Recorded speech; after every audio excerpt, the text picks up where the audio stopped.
I put all my notes on my phone because it was way easier than like trying to carry in like a laptop and everything. Yeah.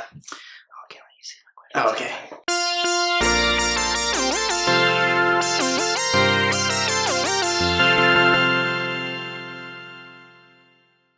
Hey everyone, welcome to Culture Shock. I am Colin Parker, and today I am joined by the lovely Kevin Goren. Am I saying that right? I've actually never heard you say your last name. Yeah, you said it. Okay. Because I was like, what if he goes, is Goren or something? And I'd be like, wow, I'm a fucking idiot. So, Kevin, this is going to be a super standard startup question. Okay. That I think everyone always asks, but I think it's a good one, which is how long have you been playing? Playing the drums? Yes, sorry. So I have been playing since I was 11 years old, 10 or 11, so basically 10 years at this point. And how did you get started? So in 4th grade in elementary school, we had to pick an instrument, and I actually really wasn't into music at all. I didn't really listen to music on the radio or anything, and we had to pick an instrument. I almost chose violin, but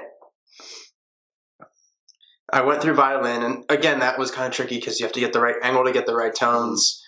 And I remember it was basically this whole music booth that was set up with every different type of instrument, and we all tried it out. So tried the trumpet and trombone, couldn't get a sound out of it. I remember swallowing the alcohol from the flute. Like I still taste it when I think about it. And then once I got to the snare drum, the guy was just like, hit it. You did it. You like made the sound. I'm just like, whoa, that's it? That's so easy. I guess I'll do it. Nice. And also at that time, I wasn't playing. I used to play sports, but I was such a quitter. And I didn't really have any other hobbies. And I kind of felt like, maybe if I get into this more, I should try to take lessons. And from there, it kind of took off. Awesome. Yeah, I did the same thing with sports. I did soccer for 1 year. Yeah. I was like, I'm good. Yeah. So blessed to be uncoordinated. Yeah. That was my big issue as well. I have 2 left feet. So what is your equipment and setup? Because I know that you have whenever I see you post on social media, you have a lot of hashtags that are very specific to your gear. Okay. And I think musicians are very gear heavy, very gear conscious. Yeah. So I currently play a Mapex Saturn 4. There's a 5 that's out right now, but I don't have it. And I use mono cymbals, specifically the Byzance line. They're more darker, thinner cymbals. I think they're just more versatile. I used to like super high pitched stuff, but I think as I got more into different genres of music outside of metal, progressive metal, I realized just a lot of the tones and sounds that were coming out, especially in jazz and fusion and Latin, they're all kind of dark sounding. So, and then in terms of drum heads, I switch between Remo and Evans. I don't really have a preference. And then Vic Firth sticks. Right on. So we talked earlier a little bit about social media, but on those social medias, you post a lot of videos of you playing multiple genres. You've also kind of touched base on that a little bit already, saying you started, I guess, now with metal, and then you kind of branched out from there. I know it's kind of hard to pick one favorite, but what would you say is your general go-to on when you start to play just kind of on your own? I'd say rock or pop. Yeah. Right on. Because it's such a general genre, so I mean, metal can kind of go in that category. Right. So, sorry, based on that question, my follow-up for that is let's say, Stacked Like Pancakes isn't on tour right now. So if any artist that you could possibly pick were to hit you up right now and say, hey, I'm going on tour for the next 3 weeks, I need a drummer, something bad, who would you wish that call would come from? Honestly, Baby Metal. Really? Baby Metal. Interesting. Yeah, I have multiple ones, but that was the first one that came in my head. Baby Metal, Dirty Loops, but I need to get better at playing. Same with what other bands are really fun? Knower, Periphery. Again, I just need to level up my drawing abilities first. Baby Metal, I feel like I think I could be able to handle. right now. Right on. I just talked about SLP, so you now play an SLP, Stacked Like Pancakes. Sorry, I realize that I use this like vernacular because we're familiar with it, but people out there may not be. So you play for Stacked Like Pancakes. But what would you say is like the Kevin Goren top 5 songs on the set list, whether they're originals or covers? Like basically, just what are the songs that like when you see it on the set list, you're like, hell yeah, fucking love playing that song. So right now, definitely be 45, our new version of Laughing at Me, Renegade, Planetary. We never play this song, but Odd Times. It's one of my other favorites. Right, you're also a college student. So how do you balance like the busy college life with the busy touring life? Because that's like wild to me. I've just been really fortunate to have great professors. This semester around, it just so happened to work out that the 2 business classes I was required to take were offered online. Oh, cool. So I was able to just do that pretty much. What were the business courses you were in? So one of them was, I think, finance. I barely retained any of the information. It's just you do the tests and that's it. I think business finance and operations management. Okay. Yeah. I'm taking operations management this coming semester. Oh, good luck. Sorry. So you took 2 online classes, and then were the rest of them like in class kind of classes? Yeah, but those 2 classes were drum lessons, which is 2 credits, and then a jazz combo, which is 1.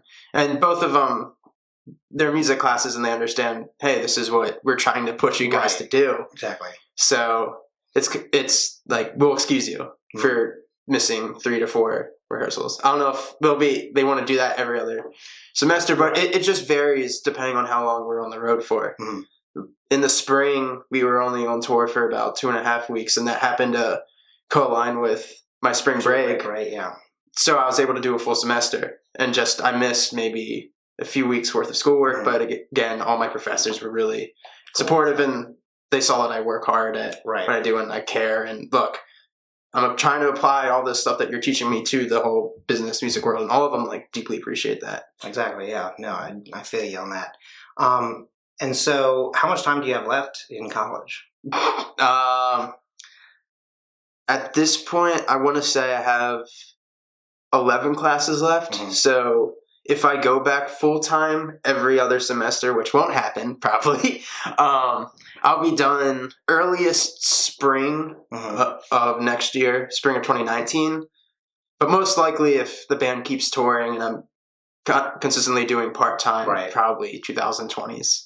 That's totally fine. I mean, like sometimes you got to do what you got to do. Obviously, the band has kind of even within just this year alone grown. Like just stats in general have just soared through the roof. But they were already a pretty well-established band over the last few years. So what was the process for you like kind of coming into a band that had kind of already been started up and kind of had some like the groundwork already laid out and kind of already hitting the ground running?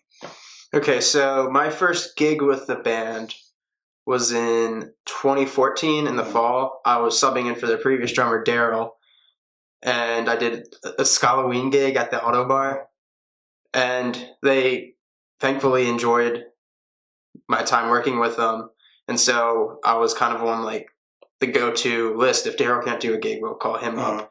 And I don't think I did any other gigs with them, and that was my freshman year of college. And eventually sophomore year, I think there were just a bunch of gigs Daryl couldn't do during the summer and spring. So I really started to rehearse with the band in like the winter of 2016. And I was like every week I was rehearsing with them. And then it just got to the point where things just didn't work out with the previous drummer. And as I kept rehearsing and doing more shows, it was almost kind of a trial run. And then eventually I became their official full-time drummer.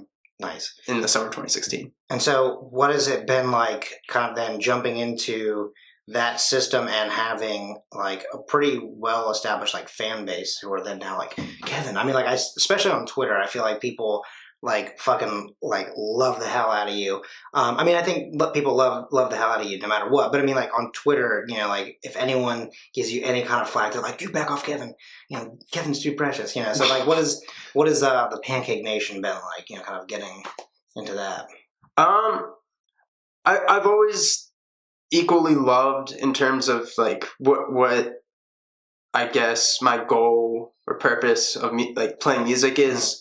You know, obviously I enjoy the whole journey of, you know, getting better at my craft and instrument. Like, I mean, you heard me practicing downstairs. I'm like super obsessed and neurotic about getting better every single day. But the other part of it that I enjoy so much is being able to connect with people and making sure I want my drummer to connect with others, and it can be drummers. I feel like I actually get a lot more out of connecting with people that don't play the drums. And it's just all about audience interaction when I'm playing and also when I'm off stage. Right. Again, I feel like too, it's also because I'm like super obsessed with trying to talk to and reach out to as many people as I can. Fans, people I look up to, and stuff like that. Yeah. Something that I really thought was awesome was watching the different posts about people that you guys met on tour this past summer. When you guys were doing Warped Tour stuff, and like the different drummers or artists in general that you would post about and saying like, I got a chance to meet this person today, I got to meet this person today. And I think that's awesome because as much as people can be performers and like be okay with getting up in front of people, like the more like intimate interactions can sometimes be even more like meaningful, and hard to get into, and so but at the same time, just like you said, more meaningful. And so that's something that I've really enjoyed watching, as well as like the behind the scenes like tour videos, vlog stuff that you've been working on. So now that we've kind of talked about some of that stuff, I'm going to throw some lightning round questions at you. Cool. These are one of them is still kind of related to all this. The rest of it is completely not. Awesome. So the first question is, what is something that you're not good at that you wish you were? Singing and playing piano. What is alternate universe Kevin doing right now? DJing. What is your favorite song or album currently? Okay. It's funny, favorite song, it's so different in terms of favorite song and favorite album. Right. Oh, totally. So the song that I've been bumping, it's called Glowed Like That by Rich Chiga. I've just been really obsessed right now with a bunch of, it's not even real drums, it's just producers and how they make beats and how it goes along with the melody. Right. And even like the vocal melody, it's like, it's just fun. Right. And then favorite album right now, have two. One of them was an album that came out a couple months ago. Actually just met the drummer too. Okay. The album's called Jersey. It's by this jazz drummer called Mark Juliana. Named Mark Juliana, not Colin. Okay, and then the other one is Question and Answer by Pat Metheny. Okay. Yeah. Like, what was it from? Like a jazz fusion record from like the 80s. Right, nice. Okay, what is the favorite... Let me try this again. What is your favorite city that you visited while touring? And I don't mean like what was your favorite performance. I mean like during the times that you have before or after a show and you kind of got to check out the local area, what would you say is one of your favorites? So I'd say I have a few. Nashville, definitely. I always love going there because, I mean, it's one of the music city capitals. On this tour, Vegas was really cool just to walk around. For the small time that we had, Vegas was awesome. New Orleans has always been a go-to. Again, all like the music staples, I feel like, are the places I kind of feel more at home with. That's fair.